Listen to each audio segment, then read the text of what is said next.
Item ಯಾವುದೇ ಇರಲಿ try ಮಾಡಿ ಆಚಿ ಚಿಕನ್ ಮಸಾಲಾ. ಆಚಿ ಚಿಕನ್ ಮಸಾಲಾ. ಮೋದಿ ಅವರು ಮನ್ಯಾಗ ಹೇಳಿದ್ರು ಎಲ್ಲವೂ ಕಡಿಮೆ ಮಾಡಿ ಅಂತ ಅಂದ್ಬಿಟ್ಟು ಇದಕ್ಕಿದಂಗೆ ಇಟ್ಬಿಟ್ರಲ್ಲ ಅಂತ ಅನ್ನೋದೊಂದು ಪ್ರಶ್ನೆ. ಸರ್ ನಾವು ಏನು ಹೇಳೋದು, ಭಾಳ ತೊಂದರೆ ಆಗಿದೆ. ಫಾಸ್ಟ್ ಬೆಲೆ ನೋಡಿದ್ರೆ ಆ ಥರ ಆಗಿದೆ, ಪೆಟ್ರೋಲ್ ಗ್ಯಾಸ್ ಬೆಲೆ ನೋಡಿದ್ರೆ ಆ ಥರ ಆಗಿದೆ. ಎಲ್ಲಿ ಹೋದ್ರು ನಮಗೆ ಖಾಲಿ ಬರಬೇಕು, ಭಾಳ ತೊಂದರೆ ಆಗಿದೆ ನಮಗೆ. ದೇವರೇ ಕಾಪಾಡಬೇಕು ನಮಗೆಲ್ಲ, ಆಟೋ ಡ್ರೈವರ್ಗಳಿಗೆಲ್ಲ ದೇವರು ಕಾಪಾಡಬೇಕು, ಅಷ್ಟು ತೊಂದರೆ ಆಗಿಬಿಟ್ಟಿದೆ. ಅದ್ರ ಮೇಲೆ ಡೀಸೆಲ್ ರೇಟ್ ಜಾಸ್ತಿ ಆಗೋಯ್ತಲ್ಲ ಅಂತ. ಡೀಸೆಲು ರೇಟ್ ಜಾಸ್ತಿ ಆಯಿತು, ಪಾಪ ಅವ್ರಿಗೂ ಕಷ್ಟ ಆಗಿದೆ, ನಮಗೂ ಕಷ್ಟ ಅಂತ ತುಂಬ ಕಷ್ಟ ಆಗಿಬಿಟ್ಟಿದೆ. ನಮ್ಮಂತೂ 100 ರೂಪಾಯಿ ಗ್ಯಾಸ್ ಆಗಿಬಿಟ್ಟಿದೆ, ಏನು ಮಾಡೋದು? ಕೆಲವು ಕಡೆ 120 ಮಾಡ್ತಾರಂತೆ. ಹೌದು, 120ಗೆ ಮಾಡ್ತಾ ಇದ್ದಾರೆ. ಏನು ಮಾಡೋದು ನಾವು ಅಂತ ನಾವು ಭಾಳ ಯೋಚನೆಯಲ್ಲೇ ಇದ್ದೀವಿ. 57 ರೂಪಾಯಿನ ಇತ್ತಂತ ಅನ್ಸುತ್ತೆ ಒಂದು ತಿಂಗಳದಿಂದ. ಹೌದು 57 ಇತ್ತು, 60 ಮಾಡಿದ್ರು, 60ಇಂದ 80 ಮಾಡಿಬಿಟ್ರು, 80ಇಂದ 120 ಮಾಡಿಬಿಟ್ರು. ಆಮೇಲೆ ತಿರ್ಗಾ 100 ರೂಪಾಯಿ ಮಾಡಿದ್ದಾರೆ ಈಗ. ಆಮೇಲೆ ಒಂದೊಂದು ಜಾಗ 120 ತಗೋತಾ ಇದ್ದಾರೆ. ಭಾಳ ಕಷ್ಟ ಆಗಿದೆ ನಮಗೆ. ಎಷ್ಟು ಉಳ್ಸಕ್ಕಾಗತ್ತೆ ನೀವು ದುಡಿಮೆ ಮಾಡ್ಕೊಂಡು? ಅಯ್ಯೋ, ಏನು ಹೊರಟಿಲ್ಲ, ಬರೀ ಗ್ಯಾಸ್ಗೆ ಹಾಕಿದ್ರೆ ಸಾಕು, ಗ್ಯಾಸಲ್ಲೇ ಹೊಂಟೋಗ್ಬಿಡ್ತದೆ ದುಡ್ಡೆಲ್ಲ. ಹೆಂಗೆ ತಗೊಂಡು ಗ್ಯಾಸ್ ಹಾಕ್ತೀವಿ, ಖಾಲಿ ಎಲ್ಲ ತಿರುಗ್ತೀವಲ್ಲ, ಗ್ಯಾಸ್ ಹೆಂಗೆ ಹಾಕ್ತೀವಿ ಹಂಗೆ ಗ್ಯಾಸೇ ಹೊಂಟೋಗ್ಬಿಡ್ತದೆ ದುಡ್ಡೆಲ್ಲ. ಈಗಂತೂ ಭಾಳ ತೊಂದರೆ ಆಗ್ಬಿಟ್ಟದೆ. ವ್ಯಾಪಾರಗಳಿಲ್ಲ, ಯಾವುದು ಯಾರಿಗೂ ನೋಡಿ ವ್ಯಾಪಾರ ಇಲ್ಲ, ಯಾರು ಆಟೋ ಡ್ರೈವರಿಗೆ ಹೇಳಿ ವ್ಯಾಪಾರ ಇಲ್ಲ. ಅದು ಪಾಪ ಸಾಲ ಮಾಡೋರು ಎಲ್ಲ ಹೆಂಗೆ ಜೀವನ ಮಾಡ್ತಾ ಇದ್ದಾರೋ, ಹೆಂಗೆ ಸಾಲ ಕಟ್ತಾ ಇದ್ದಾರೋ ದೇವ್ರಿಗೆ ಗೊತ್ತು. ನಮಗೆ ಅಂತೂ ಭಾಳ ತೊಂದರೆ ಆಗಿಬಿಡೋದು. ಎಷ್ಟು ಉಳಿಸ್ತೀರಾ ದಿನ ಮಾಡಿದ್ರು ಕೂಡ ಎಷ್ಟಾಗತ್ತೆ ಅಂತೇಳಿ?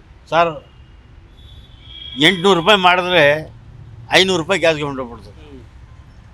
ಖಾಲಿ ತಿರುಗಿ ಅದು ಇದು ಎಲ್ಲ 500 ರೂಪಾಯಿ ಗ್ಯಾಸ್ಗೆ ಹೊಂಟೋಗ್ಬಿಡೋದು. ಅದೇನು 300 ರೂಪಾಯಿ ಏನು ನಾವು ಸಾಲ ಕಟ್ಟೋದು, ಏನು ನಾವು ಮಾಡೋದು, ಏನು ಜೀವನ ಮಾಡೋದು? ಏನಾದರೂ ಕೊಡೋಕ್ಕಾಗತ್ತೆ?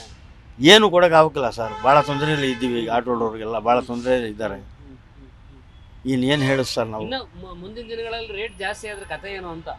ಮುಂದೆ ಏನಾರ ಜಾಸ್ತಿ ಆಗಿಬಿಟ್ರೆ ಅಷ್ಟೇ ನಮ್ಮದು ಗತಿ, ನಮ್ಮ ಗತಿ ಮುಗೀತು ಅಂತ. ಆಟೋ ಡ್ರೈವರೆಲ್ಲ ಸಾಲ ಪಾಳ ತೊಗೊಂಡವರು ಸಾಲವ್ರಿಗೆ ನಿಲ್ಲಿಸ್ಬಿಡ್ತಾರೆ ಗಾಡಿಗಳು. ಸಾಲ ಇಳಿದ್ರು ಅವರು ತೊಗೊಂಡೋಗಿ ಗಣೇಲಿ ನಿಲ್ಲಿಸ್ಬಿಡ್ತಾರೆ. ಗಾಡಿ ಓಡ್ಸೋಕ್ಕೆ ಮಾತ್ರ ಆಗೋಕ್ಕಿಲ್ಲ. ಅದೇ ಅಷ್ಟೇ, ಅದೇ ಒಳ್ಳೇದು. ಕೂಲಿ ಮಾಡಿಕೊಂಡೆ ಒಂದು 100-300 ಕೊಡ್ತಾರೆ ಅವರು, ಅದೇ ತೊಗೊಂಡು ಹೋಗೋದು ಒಳ್ಳೇದು. ಅದರಲ್ಲಿ ಏನು ನಾವು ಕೊಡೋಕೆ ಆಗೋಕ್ಕಿಲ್ವಲ್ಲ. ಟ್ಯಾಕ್ಸ್ ಅಂತೆ, FC ಅಂತೆ, ಇನ್ಶೂರೆನ್ಸ್ ಅಂತೆ, ಎಲ್ಲ ಇನ್ಶೂರೆನ್ಸ್ ಏನು ಕಮ್ಮಿ ಮಾಡಿದ್ದಾರೆ ಇವರೆಲ್ಲ. ಕೂಲಿ ನಾಡಿ ಮಾಡೋರಿಗೆ ಎಷ್ಟು ಜೀವನ ಚೆನ್ನಾಗಿರ್ತದೆ. ಹೌದು, ಚೆನ್ನಾಗಿರ್ತದೆ. ಕೂಲಿ ಮಾಡೋರಿಗೇ ಚೆನ್ನಾಗಿರ್ತದೆ ಜೀವನ. ನಮ್ಮಂತೂ ಜೀವನ ಏನೂ ಇಲ್ಲ ನೋಡಿ. ಸುಮ್ಮನೆ ಆಟ ಇದೆ ಅನ್ನೋದು. ಬೆಳಗಿಂದ ಗಾಡಿ ಓಡಿಸ್ತಾ ಇದ್ದೀನಿ, 300 ರೂಪಾಯಿ ದುಡ್ದೆ, 300 ರೂಪಾಯಿ ಗ್ಯಾಸ್ ಹಾಕ್ಬಿಟ್ಟೆ. ಏನು ಜೇಬಲ್ಲಿ ಏನೂ ಇಲ್ಲ, ಆ ಥರ ಆಗ್ಬಿಟ್ಟದೆ. ಮತ್ತೆ ಊಟ ತಿಂಡಿ ಕತೆ ಅಯ್ಯೋ, ಏನೋ ದೇವ್ರು ಕಾಪಾಡಬೇಕು ಅಷ್ಟೇ ನಮಗೆಲ್ಲ. ಆಟೋದವ್ರಿಗೆಲ್ಲ ದೇವ್ರು ಕಾಪಾಡಬೇಕು. ಹಿಂಗೆಲ್ಲ ರೇಟ್ಗಳಾಗ್ತಾ ಇದ್ರೆ ದೇವರು ನೋಡಿ. ಗೌರ್ಮೆಂಟ್ ಅವರು ಇವನು ಮೋದಿ ಏನು ಹೇಳ್ತಾನೆ, ಬಚಾವಬೇಕು. ಏನು ಬಚಾಯಿಸ್ಬೇಕು? ಏನ್ರಿ ಬಚಾಯಿಸ್ಬೇಕು ನಾವು? ಉಳಿತಾಯ ಮಾಡಿ ಏನು ಉಳಿತಾಯ ಮಾಡೋದು? ಅಲ್ಲಿ ಖಾಲಿ ಇದು ಪೆಟ್ರೋಲ್ ಬೆಲೆ ಜಾಸ್ತಿ ಆಗಿದೆ, ನೀವು ಉಳಿತಾಯ ಮಾಡೋಕ್ಕಾಗತ್ತೇನ್ರಿ? ಎಲ್ಲಿ ಹೋಗಬೇಕು ಅಲ್ಲಿ ಹೋಗಲೇಬೇಕು. ಏನಾರ ಉಳಿತಾಯ ಮಾಡೋಕ್ಕಾಗತ್ತಾ?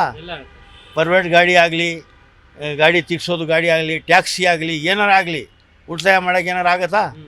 ಇವನು ಹೇಳ್ಬಿಡ್ತಾನೆ ಉಳಿತಾಯ ಮಾಡಿ. ಏನು ಉಳಿತಾಯ ಮಾಡೋದು ಇವ್ರಿಗೆ? ಅವರೇ ಹೇಳ್ಬೇಕಾ ಜಾಗದಲ್ಲಿ ನಿಂತ್ಕೊಂಡು ಅಂತ? ಅಲ್ಲ, ಅವರೇ ಹೇಳ್ಬೇಕಾ ಅಂತ? ಅವರೇ ಹೇಳ್ಬೇಕಾ ಉಳಿತಾಯ ಮಾಡಿ ಅಂತ? ನಮಗೆ ಏನು ಯೋಚನೆ ಇಲ್ವಾ? ಅದೇ ಯೋಚನೆ ಇಲ್ವಾ ನಮಗೆ? ಉಳಿತಾಯ ಮಾಡಿ. ಉಳಿತಾಯ ಮಾಡೋಕ್ಕೆ ಆಗೋಕ್ಕಿಲ್ಲ. ಹೆಂಗೆ ಜೀವನ ನಡಿಬೇಕು ಅಂತ ನಮಗೆ ಆಗದೆ ತಾನೇ ಉಳಿತಾಯ ಮಾಡೋದು.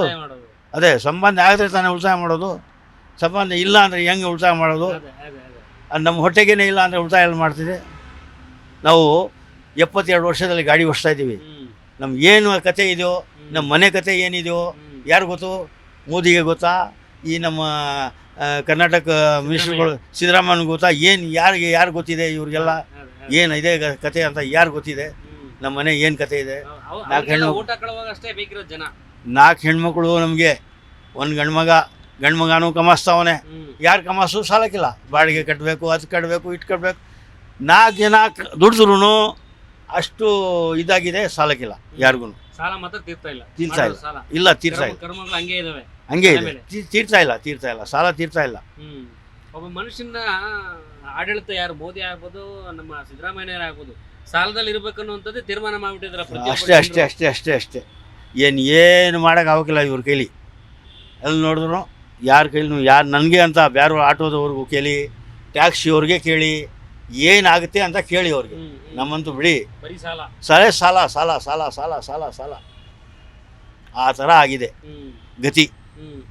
ದೇವ್ರು ಕಣ್ಮುಚ್ಚಿಸ್ತಾನಗೂ ಸಾಲನೇ ನೋಡಿ. ಅದಕ್ಕೆ ಕಣ್ರಿ ಮಳೆ ಇಲ್ಲ, ಇವರೆಲ್ಲ ಮಾಡ್ತಾ ಇದ್ದಾರಂತ ಮಳೆ ಇಲ್ಲ. ನಮ್ಮ ಬೆಂಗಳೂರಲ್ಲಿ ಎಲ್ಲ ಜಾಗ ಮಳೆ ಇಲ್ಲ. ಇವರೆಲ್ಲ ಈ ಥರ ಪರಿಸ್ಥಿತಿ ತಗೊಂಬಂದು ಮಡಗಿದ್ದಾರೆ ಅಂತ ಕೂಡ ಎಲ್ಲ ಮುಳುಗೋ ಲೆವೆಲ್ ಮಳೆ ಬಂದ್ಬಿಡುತ್ತೆ. ಅದೇ ಈ ಥರ ಪರಿಸ್ಥಿತಿ ತಗೊಂಬಂದಿದ್ದಾರೆ ಅಂತ ಮಳೆ ಇಲ್ಲ. ಮಳೆ ಎಲ್ಲ ಹೋಯ್ತು. ನಮ್ಮ ಕಾಲದಲ್ಲಿ ಟೈಮ್ಗೆ ಮಳೆ ಆಗ್ತಾಯಿತ್ತು, ಟೈಮ್ಗೆ ಬೆಳೆ ಆಗ್ತಾಯಿತ್ತು, ಎಲ್ಲ ಆಗ್ತಾಯಿತ್ತು. ಎಲ್ಲ ನೀರು ಕುಡಿಬೇಕಂದ್ರೆ ಅಲ್ಲಿ ಹಾಕೊಂಡು ಹಂಗೆ ಕುಡಿಬಿಡ್ತೀವಿ.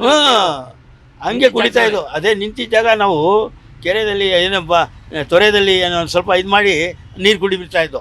ಈಗೆಲ್ಲಿ ತಿಗ ತೊಳೆಗೆ ನೀರಿಲ್ಲ, ಎಲ್ಲೂ ಆ ಥರ ಆಗಿಬಿಟ್ಟಿದೆ. ಹಳ್ಳಿಗಳೂ ಎಲ್ಲ ಹಳ್ಳಿಗಳಲ್ಲಿ ತಿಗ ತೊಳೆಗೆ ನೀರಿಲ್ಲ, ಆ ಥರ ಆಗಿಬಿಟ್ಟಿದೆ. ಏನು ಮಾಡೋದು ನಾವು? ಚಳಿಗಾಲ ಎಲ್ಲ ಈ ಕಾಲ ನಾವು ನೋಡಲಿಲ್ಲ. ನಮಗೆ 72 ವರ್ಷ ಆಗೋಯ್ತು, ಈ ಕಾಲ ನಾವು ನೋಡಲಿಲ್ಲ ಈ ಥರ. ನೋಡಿ ಹಂಗಾದ್ರೆ ನಮ್ಮ ಮಕ್ಕಳು ಮೊಮ್ಮಕ್ಕಳ ಕತೆ ಏನು? ದೇವರೇ ಕಾಪಾಡಬೇಕು ನಮ್ಮ ಹೆಣ್ಮಕ್ಳಿಗೆ. ಎಲ್ಲ ನಮ್ಮಂತ ಆಗೋಕ್ಕಿಲ್ಲ, ದೇವ್ರು ಕಾಪಾಡ್ಬೇಕು ಅಷ್ಟೇ ಹೆಣ್ಮಕ್ಳಿಗೆಲ್ಲ. ನಿಮ್ಮ ಏಜ್ ತನಕ ನಾವೆಲ್ಲ ಬದುಕ್ತೀವ ಅಂತ ನಾವು ಹೇಳ್ತೀವಲ್ಲ, ಒಳ್ಳೆ ಇದು ಮಾಡಿದ್ರೆ ಬದುಕ್ತಾರೆ. ಈ ಥರ ಕಾಲ ತೊಗೊಂಬಂದು ಮಾಡಿದ್ರೆ ಏನು ಬದುಕ್ತಾರೆ? ಎಲ್ಲಿ ನೋಡಿದ್ರು ಕಾಸು ಕಾಸು ಕಾಸು ಕಾಸು. ಜನ ಬಡ್ದಾಡ್ತಾ ಇದ್ದಾರೆ ಕಾಸಿಗೆಲ್ಲ. ಏನಿಲ್ಲ, ಒಂದು ಹಾಲು ತೊಗೊಂಡು ಹೋಗಿ 500 ರೂಪಾಯಿ ಕೊಟ್ಟರೆ ಸಾಕು, 500 ರೂಪಾಯಿ ಅಲ್ಲೇ ಹೋಯ್ತದೆ, ಅಂಗಡಿಲೇ ಹೋಗುತ್ತದೆ. ಹಾಂ, ಎಲ್ಲ ಪೂರ್ತಿ ಅಲ್ಲೇ ಒಂದು ಡೈರಿಗೆ ಹೋದರೆ 500 ರೂಪಾಯಿ ಮುಗೀತು ಅಂತ ಆ ಥರ ತೊಗೊಂಬಂದು ಮಡಗಿದ್ದಾರೆ ಇವರು. ಬರೋ ಪರಿಸ್ಥಿತಿಯಲ್ಲಿ ಏನಾಗುತ್ತೋ ದೇವರೇ ನೋಡಬೇಕು.